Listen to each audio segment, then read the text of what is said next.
Kampionatit kombëtar, çfarë synoni? Unë jam sportiste e klubit sportiv Tirana, siç e shikoni, dhe sot përveç se garoj për të ndihmuar klubin që dalim kampion për vitin e disa herë qoftë radhazi, por edhe dua që të ruaj titullin tim si sportistja më e mirë e kampionatit kombëtar për herën e 16 radhazi. Pas një vit ndërprerje, kështu që ky është një objektiv i vogël në fakt, sepse unë këtë vit kam vendosur të mos bëj garë ndërkombëtare, po marr një vit qetësie, thjesht po stërviten pse edhe për të mbajtur veten time në formë, por që përse rezultatet janë kaq të mira sa që unë mund të arrij rezultatin për të shpallur sportistja më e mirë e këtij kampionati. Kështu që ky do të jetë synimi im sot, ku do të marr pjesë në 3000 metra me pengesa dhe ditën e dytë në 10000 metra.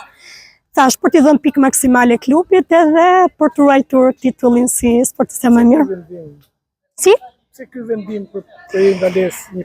Unë të jesh sportiste atij niveli që unë kam qenë prej vitësh, do një sakrificë shumë të madhe dhe le të themi mbas lojëve olimpike kisha vendosur dhe në kokën time që dua të marr pak qetësi, unë ndjeja e lodhur, më shumë e lodhur psikologjikisht, duke qenë që unë jam e vetmi e këtij niveli dhe duhet rria veten nëpër male dhe ndjeja shumë vështirë këtë pjesën jashtë një jete normale, me njerëz, larg familjes, kështu që doja pak qetësi dhe njëkohësisht edhe po reflektoj, po mundohem të balancoj gjërat se sa mund të më vlej më tutje apo sa jo.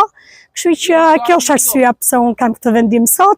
Njëkohësisht po i përkushtohem dhe akademisë time që pse jo në Itali me të nxjerrë dhe unë sportist, edhe ta shoh veten do doja shumë si një trajnere suksesshme. Kështu që këto janë objektivat afat shkurtër dhe afat gjatë.